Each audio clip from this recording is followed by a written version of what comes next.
بسم اللہ الرحمن الرحیم۔ السلام علیکم۔ پروگرام اختلاف رائے کے ساتھ میں افتخار کاظمی اور تحریک انصاف کو اس بات کا یقین ہے کہ سپریم کورٹ کے فیصلے کے باوجود الیکشن نہیں ہوں گے،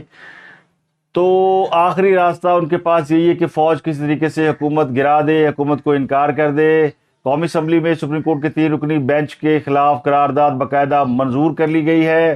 اور کل قومی سلامتی کمیٹی کا اجلاس بھی بلا لیا گیا۔ اس اجلاس میں آرمی چیف میں تمام مسلح افواج کے سربراہان شریک ہوں گے۔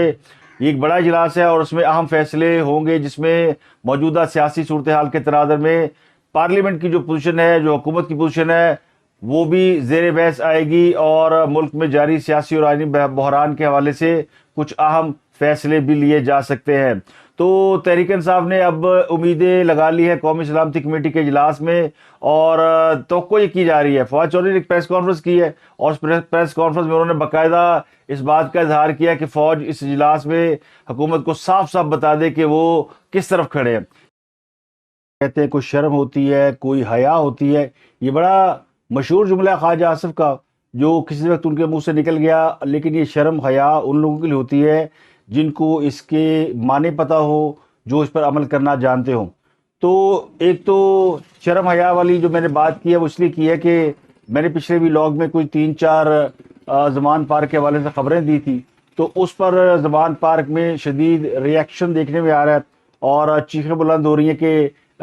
زمان پارک میں کیا ہو رہا ہے۔ خود پی ٹی آئی کے اندر کافی لوگوں نے تحریک انصاف کے سربراہ عمران خان کو یہ شکایت لگائی ہے کہ جناب یہ سب کچھ ہو رہا ہے، میڈیا اسے رپورٹ کر رہا ہے، لیکن خان صاحب نے اس پر توجہ دینے کی بجائے ان کو یہ جواب دیا کہ میڈیا جو پروپیگنڈا کرتا ہے، وہ تنقید کرتا ہے، تو خان صاحب اس کو ماننے کے لیے تیار ہی نہیں ہے، یا پھر وہ خود چاہتے ہیں کہ ان کی جو حرم سرا ہے اس میں سب کچھ چلتا رہے، تاکہ اسی سے ان کی جو سیاست کا دھندا ہے وہ چلتا رہے۔ تو یہ میں نے اس لیے بات کر دی کہ یہ تسلسل ہے ان چیخوں کا جو زمان پارک سے گزشتہ کئی روز سے بلند ہو رہی ہے، اب وہ چیخیں اور بلند ہو رہی ہیں۔ شرم اور حیا کا دوسرا جو تعلق ہے وہ اس بات سے ہے کہ تحریک انصاف کو یہ اچھی طرح پتہ ہے کہ اسٹیبلشمنٹ ان سے ناراض ہے۔ اسٹیبلشمنٹ جو ہے وہ اب ان کے بالکل کسی قسم کی مدد کرنے کے لیے تیار نہیں ہے۔ اسٹیبلشمنٹ عمران خان کو دوبارہ اقتدار میں دیکھنے کے لیے تیار نہیں ہے، اور پاکستان کی اسٹیبلشمنٹ یہ قطعی نہیں چاہتی کہ پاکستان ایک بار پھر سیاسی طور پہ عالمی تنہائی کا شکار ہو کر دیوالیہ پن کے قریب جا پہنچے، جیسا عمران خان صاحب کے دور میں ہو چکا ہے۔ تو وہ کہتے ہیں نا کہ مومن ایک سوراخ سے 2 بار نہیں ڈسا جا سکتا، تو پاکستان کی اسٹیبلشمنٹ بھی عمران خان سے دوسری بار زخم کھانے کے لیے تیار نہیں ہے، لیکن اس کے باوجود عمران خان باز نہیں آتے، نہ ان کی جماعت کے لوگ باز آتے ہیں۔ تو آج بھی اسٹیبلشمنٹ کے ترلے منتیں خوش آمدید کی جا رہی ہیں۔ خان صاحب تو اپنے ہر انٹرویو میں کہتے ہیں کہ وہ آرمی چیف سے ملنا چاہتے ہیں، پتہ نہیں آرمی چیف ان سے ملتے کیوں نہیں۔ کبھی وہ کہتے ہیں کہ فوج ان سے ڈرتی ہے، فوج کو کبھی کسی نے اتنا نہیں ڈرایا جتنا میں نے ڈرایا ہے۔ تو وہ کسی حد تک یہ بات درست کرتے ہیں کہ انہوں نے پاکستان کے عوام کو تقسیم کر کے پاکستان کی سالمیت کے اوپر جو سوال کھڑے کیا، جو کویسچن مارک لگایا، اس نے سب کو ڈرا دیا۔ ادارے بھی ڈرے ہوں گے اور طاقتور لوگ بھی ڈرے ہوں گے، کیونکہ ملک جو ہے اگر اس کی سلامتی کے اوپر کوئی بات آتی ہے تو پھر ظاہر ہے سب کو الرٹ ہونا پڑتا ہے، اور خوف آتا ہے کہ خدا نخواستہ جس قسم کے سیاسی حالات پیدا کیے جا رہے ہیں، اس سے پہلے بھی جو ہوئے تھے سن 70-71 میں، اور اس کے نتیجے میں ہم نے دیکھا کہ ملک 2 لخت ہو گیا، تو ایک بار پھر وہی حالات پیدا کر کے یہ جو مزید تقسیم کی کوشش کی جا رہی ہے، اس سے لوگوں کو واقعی خوف آتا ہے، لوگ واقعی ڈرتے ہیں۔ تو پھر اگر آپ یہ سمجھتے ہیں کہ پاکستان کی اسٹیبلشمنٹ جو ہے وہ اس نے عمران خان کو اقتدار سے نکالا یا پاکستان کے مفادات کے خلاف کام کر رہی ہے، کیونکہ خان صاحب کو نکالنا جو ہے وہ سمجھتے یہ ملک کی مفاد کے خلاف ہے،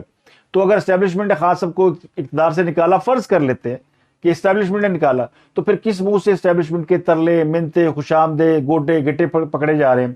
جو کہہ چکے ہیں کہ جناب گیٹ نمبر 4 بند ہو چکا ہے، اور صرف خان صاحب کے لیے نہیں بند ہوا بلکہ ان تمام لوگوں کے لیے بند ہوا ہے جو اس پورے گندے کھیل کا ماضی میں حصہ رہے ہیں، جنہوں نے فوج کے اندر ڈس انفارمیشن، مس انفارمیشن، یہ ساری چیزیں پھیلا کر جو پاکستان کا جو سیاسی نظام تھا اس کو تباہ کر دیا، اور جس سے پاکستان کا معاشی نظام تباہ ہوا، اور آج پاکستان کا آئینی نظام تباہ ہونے جا رہا ہے۔ تو یہ سارے نظاموں کی تباہی کے پیچھے جس شخص کا ہاتھ ہے اس کا نام ہے عمران خان۔ تو عمران خان جو ہے وہ پاکستان کے لیے اس قدر مہلک ثابت ہوں گے یہ شاید فوج نے کبھی نہ سوچا ہوگا، لیکن خان صاحب اب بھی جو ہے وہ ان کو طوطے کہانیاں سنانے کی کوشش کر رہے ہیں کہ اسٹیبلشمنٹ جو ہے وہ ہمارا ساتھ دے، اسٹیبلشمنٹ الیکشن کرا دے۔ تو اب اگلے مرحلے میں وہ چاہتے ہیں کہ فوج حکومت کو نہ کر دے اور کہ جی ہم سپریم کورٹ کے ساتھ کھڑے ہیں، بلکہ کہ ہم عمران خان کے ساتھ کھڑے ہیں۔ تو خان اور ان کے حواری اس بات کو جانتے ہیں کہ ان کو اقتدار میں اگر بغیر مقبولیت کے، بغیر ووٹ بینک کے ہوتے ہوئے کوئی لا سکتا تھا تو وہ اسٹیبلشمنٹ تھی، اور کوئی نکال سکتا تھا تو وہ اسٹیبلشمنٹ تھی، کوئی لا سکتا ہے تو وہ اسٹیبلشمنٹ ہے۔ تو پھر وہ اسٹیبلشمنٹ اگر ان کے اوپر لال دائرہ لگا چکی ہے تو بلکہ وہ لال دائرہ کیا لگانا ہے، اسٹیبلشمنٹ کہہ چکی ہے کہ جناب اب ہم کسی سیاسی معاملے میں انوالو نہیں ہوں گے، تو ان کو پھر گھسیٹ کر آپ سیاست میں لانے کی کوشش کیوں کی جا رہی ہیں؟ اور اب تو اس لیے میں نے کہا کوئی شرم ہوتی ہے، کوئی حیا ہوتی ہے۔ اگر خان صاحب نے اسٹیبلشمنٹ کے خلاف کوئی سٹانس لیا ہوا ہے تو کھڑے رہے اسٹیبلشمنٹ کے خلاف سٹانس پہ۔ جس طرح عدلیہ کے فیصلے کے خلاف حکومت کھڑی ہے اور وہ عدلیہ کا یہ فیصلہ نہیں مان رہی کہ 3 رکنی بینچ ہی اس ملک کے فیصلے کر سکتا ہے، تو اب کیا ہوگا؟ قومی اسمبلی میں جو سپریم کورٹ کے 3 رکنی بینچ کے خلاف قرارداد پیش کی گئی ہے اور کابینہ کے فیصلے کی توثیق کی گئی ہے، تو یہ دو بڑے کام ہو گئے جو حکومت نے کر لیے۔ حکومت نے اپنی پوزیشن واضح کر لی ہے کہ ڈو اور ڈائی کی کیفیت ہے، سپریم کورٹ کے اس فیصلے کو نہیں مانا جائے گا جو 3 رکنی بینچ نے دیا۔ مطالبہ یہ کہ فل کورٹ بنایا جائے اور فل کورٹ ہی اس بات کا فیصلہ کرے۔ تو پوزیشن یہ ہے کہ سپریم کورٹ کہتی ہے کہ الیکشن کرائیں ہر صورت میں، اور یہ مطالبہ پی ٹی آئی کا بھی ہے، اور یہ مطالبہ اپوزیشن میں بیٹھی جماعتوں کا ہے کہ الیکشن جو ہے وہ ہر صورت ہونے چاہیے۔ حکومت الیکشن کرانے سے انکار نہیں کرتی، لیکن اس کا مطالبہ یہ کہ فل کورٹ بننا چاہیے، وہ اس بات کا فیصلہ کرے کہ الیکشن ہونا چاہیے کہ نہیں ہونا چاہیے۔ تو دونوں طرف سے جو پوزیشن لی گئی ہے وہ آئین اور قانون کے مطابق لیے جانے کا دعویٰ کیا جا رہا ہے۔ تو اب اس پہ بات کریں گے کہ کیا ہو رہا ہے، لیکن دوسری طرف خان صاحب کو فل وہ کہتے ہیں نا ریلیکسیشنیں چل رہی ہیں، اور ان کی کئی مقدمات میں ضمانتیں ہو رہی ہیں۔ خان صاحب کی 8 مقدمات میں 16 اپریل تک ضمانت ہو گئی۔ تو اسلام آباد ہائی کورٹ میں chairman P T I Imran Khan کی 8 مقدمات میں ضمانت ہو جاتی ہے، اور ضمانت کے دوران سابق وزیر کے وکیل عدالت کو بتاتے ہیں کہ عمران خان عید کے بعد جو ہے وہ سازش دہشت گردی کی عدالت کے سامنے سرنڈر کر دیں گے۔ تو خان صاحب کی مرضی کے فیصلے، مرضی کے بینچ، مرضی کی تاریخیں چل رہی ہیں، اور اگر عدالت کے سامنے انہیں سرنڈر کرنا تو بھی ان کی مرضی چل رہی ہے۔ تو ایک شخص کی مرضی کے مطابق پوری عدالتیں فیصلے بھی کر رہی ہیں، اپنی تاریخیں بھی طے کر رہی ہیں، جگہ اور مقامات بھی طے کر رہی ہے، جبکہ دوسری طرف پوری پارلیمنٹ ہے جو صرف ایک مطالبہ کر رہی ہے کہ آپ اس معاملے کے اوپر، یعنی الیکشن کی تاریخ کے حوالے سے جو بھی فیصلہ ہے وہ کرنا ہے تو اس کے اوپر فل کورٹ بنا لیں۔ تو اگر کیا یہ اچھا ہوتا، یعنی جو اگر آج جو صورتحال ہو رہی ہے، اگر ہم اس پہ ذرا کھلے دل سے غور کریں کہ جو اس وقت سپریم کورٹ کی پوزیشن ہے، کیا یہ ہونی چاہیے تھی؟ بالکل نہیں ہونی چاہیے تھی۔ کیا جو پارلیمنٹ کی پوزیشن ہے یہ ہونی چاہیے تھی؟ تو بالکل نہیں ہونی چاہیے تھی۔ تو کیا ہی اچھا ہوتا کہ اگر عمر عطا بندیال صاحب جو ہے وہ ایک فل کورٹ بنا دیتے اور اسی 3 رکنی بینچ کی سربراہی کرتے ہوئے جو متنازع ہے پنجاب میں الیکشن کروانے کا سیاسی فیصلہ نہ کرتے، جس کے بارے میں سب کو معلوم تھا کہ یہ بینچ کیا فیصلہ کر سکتا ہے۔ تو اگر چیف جسٹس صاحب سارے لوگوں کو سن کے فیصلہ کرتے تو بھی شکوہ کم ہوتا، فل کورٹ بنا لیتے تو بھی شکوہ کم ہوتا، شکایت نہ ہوتی۔ لیکن چیف جسٹس نے جو پوزیشن لی ہے اس نے پاکستان کے اندر عدلیہ کے اوپر بہت سارے سوال بھی کھڑے کر دیے ہیں، اور عدلیہ کے حوالے سے پاکستان کے اداروں کو آمنے سامنے لا کھڑا کیا ہے۔ تو چیف جسٹس صاحب نے ایک ایسا فیصلہ کر دیا جو کہ پاکستان کی تاریخ کے متنازع ترین فیصلوں میں جس کا شمار ہوگا یا ہو رہا ہے۔ اب آگے کیا ہونے جا رہا ہے؟ اب ظاہر ہے چیف جسٹس صاحب جو ہے وہ بھی اسی طرح انا اور ضد کے خول میں شاید بند ہیں، جس طرح کہ عمران خان تو کہتے ہیں نا جیسا گرو ویسے چیلے۔ معاملہ الیکشن کرانے کا نہیں ہے۔ خان صاحب نے یہ سارا تنازع الیکشن کرانے کے لیے شروع نہیں کیا ہوا۔ معاملہ یہ تھا کہ کسی طریقے سے پاکستان کے اداروں کو تقسیم کیا جائے اور اس کے اوپر اس کا جو نتیجہ ہے وہ سامنے لایا جائے۔ تو اب ایک نتیجہ تو سامنے آ گیا کہ سپریم کورٹ بری طرح تقسیم ہو گئی ہے، اور اب دوسرا ادارہ رہ گیا فوج، اس کو کس طریقے سے تقسیم کیا جائے۔ لیکن فوج چونکہ زیادہ پروفیشنل ادارہ ہے تو وہ اپنے اندر خامیوں پہ قابو پانے کا انہیں طریقہ سلیقہ اور ہنر آتا ہے، اور ان کے پاس وہ میکانزم بھی ہے، وہ فورس بھی ہے، وہ ان کے پاس گرفت بھی ہے کہ وہ معاملات کو کسی بھی وقت اپنے کنٹرول میں لے سکتے ہیں۔ اور یہ ماضی میں ہم نے دیکھا ہوا ہے کہ کس طرح جو ہے وہ 4 بار پاکستان کے اندر مارشل لا بھی لگا رہا ہے۔ تو ان کے پاس ان کے سارے آپشنز کھلے ہیں، راستے کھلے ہیں. تو ایک شخص جو کہ اسٹیبلشمنٹ یا پاکستان کا جو سب سے بڑا ریاستی ادارہ ہے اس کو بٹرے کر چکا ہے، اور اس کے خلاف اس نے یعنی پوری قوم کو اس کے خلاف کر دیا ہے، تو وہ شخص جو ہے وہ اس کو پھر وہ ادارہ کیسے چاہے گا کہ وہ پاکستان کے اوپر حکومت کرے. تو پاکستان کے حالات پچھلے 11-12 ماہ میں جو کہ بری طرح خراب وست تھے، اس وہ آہستہ آہستہ ٹریک پہ آ رہے ہیں. اور چیخیں مارنے کی دوسری بڑی وجہ یہ ہے کہ پاکستان کی جو معاشی صورتحال ہے وہ بھی اچانک اس میں بہتری آنا شروع ہو گئی ہے. اور اچانک تو نہیں کہوں گا، کیونکہ یہ کافی عرصے سے اس پر کام ہو رہا تھا. تو سعودی عرب نے پاکستان کو $2 ارب دینے کی گارنٹی دے دی ہے. اب یو اے نے پاکستان کو $1 ارب کی گارنٹی دینی ہے. تو آئی ایم ایف کے پاس وہ جو لیم ایکسکیوز تھا وہ بھی ختم ہو جائے گا. تو اب وہ ممالک جو کہ پاکستان کے ساتھ جن کے تعلقات خان صاحب نے اپنے دور حکومت میں بہت زیادہ خراب کر دیے تھے کہ وہ ہمیں یعنی پوچھ بھی نہیں رہے تھے، اب سچویشن بدل گئی ہے. اب سعودی عرب بھی امریکہ سے پیچھے ہٹ گیا ہے، پاکستان بھی امریکہ سے پیچھے ہٹ گیا ہے، اور چین اور سعودی عرب مل کے خطے میں نیا بلاک بنا رہے ہیں. تو پاکستان کے لیے ایک بلیسنگ ہو گئی ہے کہ پاکستان آٹومیٹکلی اس بلاک میں فال کر رہا ہے. اور یہ $2 ارب جو ہے اس کے اوپر چیخے مارنے کی ایک وجہ اور بھی ہے کہ نواز شریف سعودی عرب جا رہے ہیں، اور سعودی عرب نے نواز شریف کے سعودی عرب جانے سے پہلے $2 ارب کی گارنٹی دے دی ہے. تو اس سے جو ہے وہ تکلیف اور بڑھ گئی ہے کہ سعودی عرب نے آلموسٹ یہ طے کیا ہوا ہے، یا سعودی عرب کی طرف سے یہ پیغام آیا ہے پاکستانی عوام کو، یا پاکستان کے جو طاقتور طبقے ہیں یا حلقے ہیں، مقتدر حلقے، ان کو کہ جو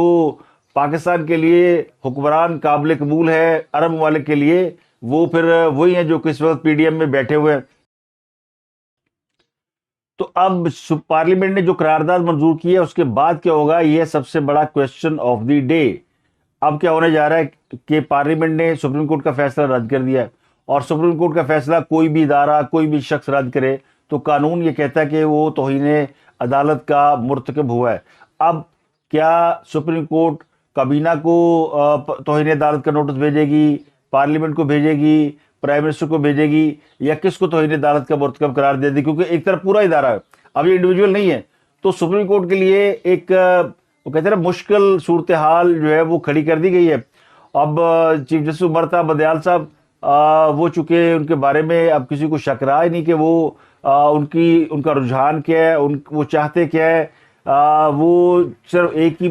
بات کے خواہش مند ہے کہ جو عمران خان صاحب کہتے ہیں وہ کر لے. تو عمران خان صاحب راستہ کھولتے ہیں، وہ کہتے ہیں میں اکتوبر میں بھی الیکشن میں جانے کو تیار ہوں، لیکن مجھے کوئی روڈ میپ دے دیا جائے.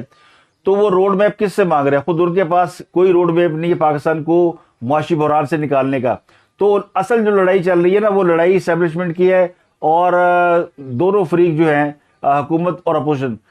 ان کا پلڑا اسی صورت میں بھاری ہو سکتا ہے جس کے ساتھ اسٹیبلشمنٹ ہوگی. اب اسٹیبلشمنٹ اگر خود کو نیوٹرل رکھنے کی کوشش کر رہی ہے یا تاثر دے رہی ہے تو بھی یہ تاثر زیادہ ایکسیپٹ نہیں ہو رہا. تحریک انصاف کے جو ٹرولرز ہیں وہ فوج کو برا بھلا کہہ رہے ہیں، بیشنگ کر رہے ہیں، آرمی چیف کو کرٹیسائز کر رہے ہیں، اور پی ٹی اے جو ہے وہ آرمی چیف کے پاؤں پڑی ہوئی ہے کہ وہ اجلاس میں جائیں اور جا کے نہ کر دیں. تو یہ ایک طرف انہوں نے گریبان پکڑا ہوا ہے اور دوسری طرف انہوں نے وہ یہ پاؤں پڑے ہوئے ہیں. تو یہ ان کی سیاست کا پورا جو ہے نا وہ خلاصہ ہے. تو یہ پاکستان کی تاریخ کا بہت ہی المناک دن ہے. میں سمجھتا ہوں کہ سپریم کورٹ کا پارلیمنٹ کے سامنے آنا، ابھی بھی جو چیف جسٹس صاحب ہے وہ اگر پارلیمنٹ کے فیصلے کو مد نظر رکھے، انہوں نے خود کہا تھا حکومت کا اور پارلیمنٹ کا احترام کرتے ہیں، تو وہ کہہ سکتے ہیں کہ ہم اس فیصلے کو بھی کنسیڈر کرتے ہیں جو پارلیمنٹ سے قرارداد آئی ہے، اس کے مطابق ہم فل کورٹ بنانے جا رہے ہیں یا لارجر بینچ بنانے جا رہے ہیں. ویسے تو چیف جسٹس کے پاس بڑا آسان راستہ ہے، 6 رکنی لارجر بینچ ان کے پاس موجود ہے، خود 7ویں وہ ہیں، اور انہوں نے ظاہر کر ہی دیا تھا جو جسٹس قاضی فائزہ کا فیصلہ انہوں نے ریجیکٹ کرایا 6 رکنی بینچ سے. تو اس بینچ میں خود کو شامل کریں، 7 رکنی لارجر بینچ بنائیں، تو حکومت کا اعتراض بھی ختم ہو جائے گا. حکومت کے پاس کیا آرگومنٹ رہ جائے گا؟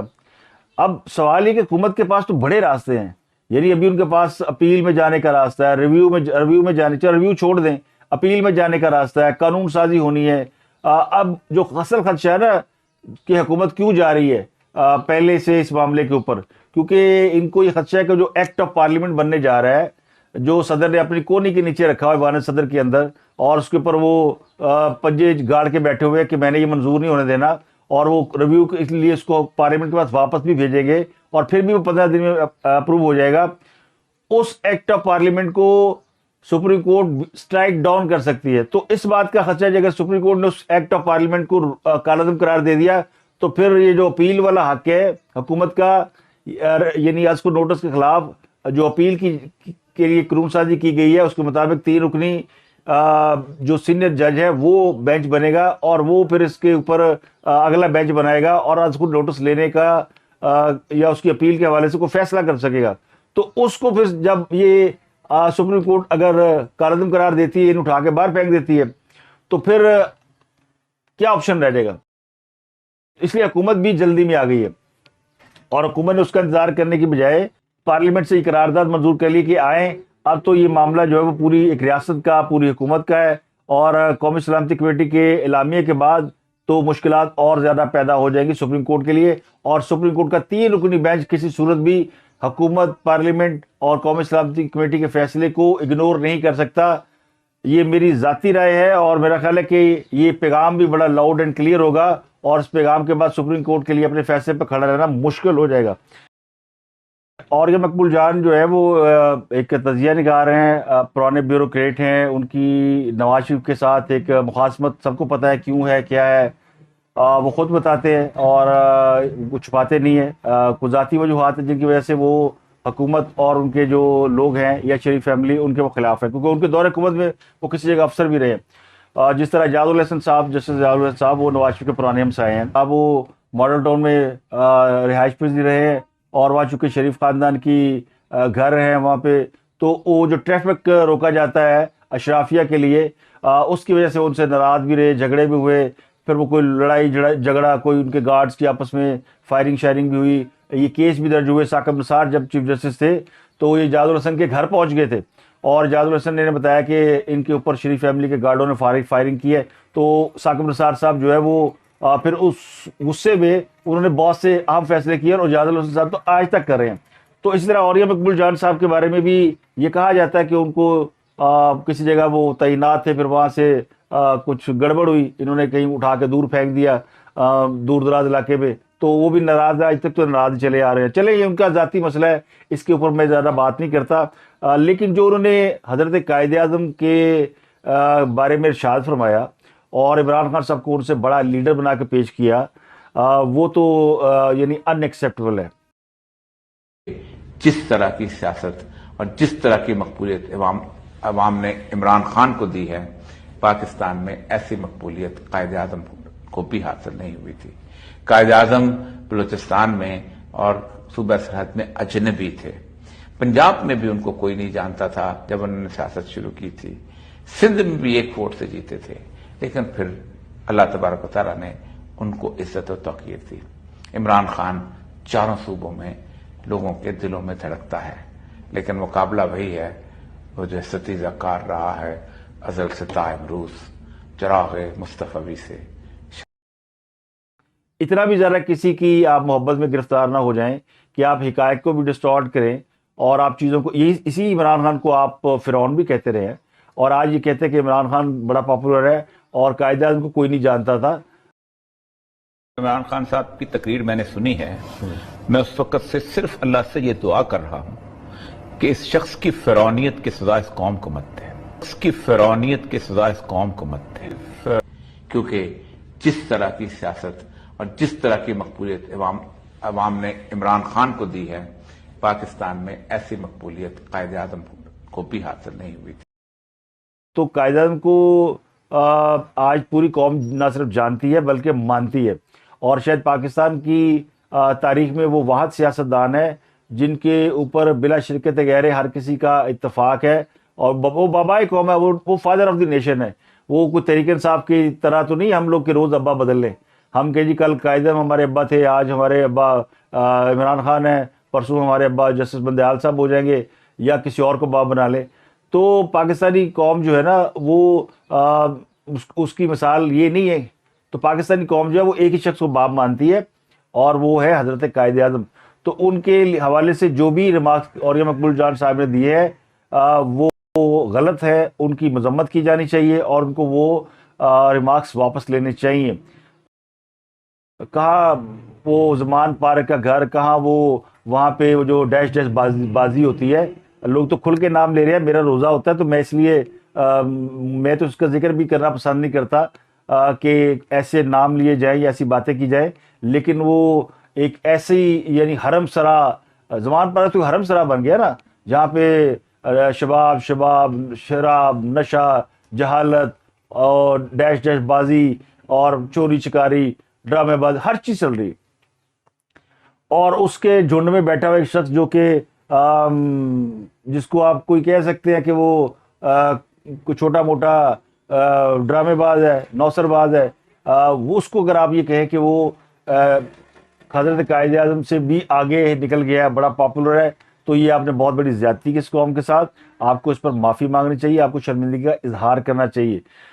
اسی شخص کو آپ فرعون بھی کہہ چکے ہیں، عمران خان کو، اور یہ ساری دنیا جانتی ہے کہ وہ شخص جو ہے وہ غرور تکبر انا سے بھرا ہوا ہے اور پاکستان کے عوام کو تقسیم کرنے میں اس نے ایک بڑا کردار ادا کیا. میں تو انہیں خوارج کہتا ہوں کہ جو کردار خوارج نے اسلام میں ادا کیا تھا وہی کردار یہ ادا کر رہے ہیں. آپ کو اس کو مانے یا نہ مانے، کسی کو اچھا لگے یا برا لگے، لیکن آپ کنڈکٹ دیکھ لیں کہ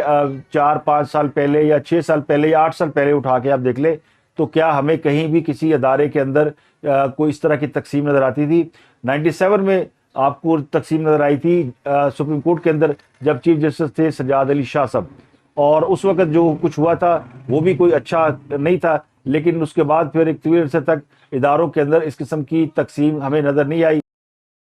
حتیٰ کہ اس عوام نے جنرل مشرف جیسے ڈکٹیٹر کو بھی ایکسیپٹ کر لیا تھا اور ان کے دور کو بھی ایک سنہری دور قرار دیا جاتا ہے. تو یہ نہیں ہوتا کہ صرف جمہوری دور بڑے شاندار ہوتے ہیں، بعض مارشاء اللہ کے دور بھی بڑے شاندار رہے اور اس قوم نے انہیں ایکسیپٹ کیا ہے. اب وہ اس پہ اخلاقی یا جمہوریت کے بہت دائی ہیں، وہ اس کے اوپر ظاہر اعتراض کریں گے. وہ ڈکٹیٹر کے نہ ڈکٹیٹر کو مانتے ہیں نہ ڈکٹیٹر کے ادوار کو مانتے ہیں. لیکن جو حق سچ کی بات ہے وہ تو ہے،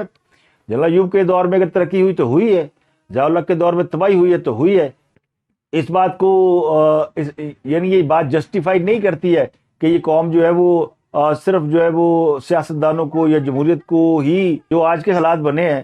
اگر آپ اس کو پہ غور کریں تو کیا عام آدمی یہ نہیں سوچ رہا کہ اس گند خانے سے بہتر ہے کہ فوج مارشل اللہ لگا لے اور سارے جو ہے وہ ان کی زبانیں بند ہو جائے اور یہ جو تقسیم نظر آ رہی ہے یہ بھی کنٹرول ہو جائے. کیونکہ جب پھر فوج آتی ہے تو پھر سب کچھ وہ اپنے کنٹرول میں لے لیتی ہے اور پھر لوگوں کو یہ آزادی نہیں ہوتی. یہ جو بڑا شور مچا رہے ہیں سوشل میڈیا یہ ہو جائے گا، سوشل میڈیا کی بڑی کے دور میں یہ نہیں ہو سکتا کہ ماشاء اللہ لگ جائے، سب کچھ ہو سکتا ہے اگر کسی کی نیت ہو. تو جو آج کی فوج ہے، جو آج کے آرمی چیف ہیں، وہ پاکستان کے واحد آرمی چیف ہے جنہوں نے ملٹری انٹیلیجنس میں بھی سروس دی ہے، ISI میں بھی سروس دی ہے، پاکستان کا واحد سپہ سالار ہے جس کو سارڈ آف آنر دیا گیا. تو وہ آرمی چیف ہے وہ جو اس ملک کی چیزوں کو سیٹل کر سکتا ہے اور وہ کر رہا ہے. اور وہ میرا خیال ہے کہ ان کا بھی پیغام لاؤڈ اینڈ کلیئر ہے کہ پہلے پاکستان ہوگا اور اس کے بعد پھر باقی چیزیں ہوگی. تو وہ پاکستان کو انہیں بھی اندازہ ہے کہ پاکستان کو بحران سے نکالنے میں صرف سیاسی طاقت ہی کردار ادا کر سکتی ہے. تو اس لیے جو سیاسی طاقتیں ہیں وہ اپنا رول پلے کر رہی ہیں. ورنہ شہباز شریف تو استعفیٰ دینے والے تھے، الیکشن بھی کروانے پہ راضی ہو گئے تھے جو 25 مئی سے پہلے، لیکن انہیں روک دیا گیا. تو جنہوں نے اس وقت روکا تھا کیا وہ آج چاہیں گے کہ حکومت استعفیٰ دے کے گھر چلی جائے یا کوئی اور بحران پیدا ہو؟ تو یہ میں پورے یقین سے کہہ سکتا ہوں کہ پاکستان کی جو اسٹیبلشمنٹ ہے اس نے یہ واضح پیغام دیا ہوا کہ جو مرضی کر لیں، ملک میں کوئی ایسا کرائسس نہیں آئے گا جس سے حکومت گر جائے، جس سے حکومت کو گھر بھیجنے کی بات ہو. کیونکہ سب سے پہلی پریورٹی ہے جو وہ ہے معیشت کا ٹھیک ہونا، اور معیشت کو ٹھیک ہونے کے جو انڈیکیشنز جو ہیں وہ آنے شروع ہو گئے ہیں اور بڑے واضح ہے. تو اس پہ کوئی کمپرومائز نہیں ہو سکتا. باقی پھر جو کہتے ہیں نا باقی کھیڈ اپنی ہے، کھیڈا جی لگے رہو. عمران خان صاحب نے بھی تو اپنے لوگوں کو بتانا نا کہ میں جناب بڑی کوشش کر رہا ہوں، ناسپائی میں بڑی کر رہا ہوں، ایسے درخت ہوتے وہ درخت ہوتے، تو وہ اپنی کوششیں تو بتائیں گے، تو وہ کر رہے ہیں. اسی طرح حکومت جو ہے وہ بھی یہ بتائے گی کہ ہم ہاتھ پہ ہاتھ ڈال کر نہیں بیٹھے ہوئے. تو ہم بھی ایک نظریے کے اوپر کھڑے ہو گئے اور ہمارا بھی ووٹ بینک جو ہے وہ واپس آ سکتا ہے. تو اب تک کے لیے اتنا ہی. آپ سے ملاقات ہوتی ہے اگلے ولاگ میں. اپنا گردنوا کے لوگوں کو بہت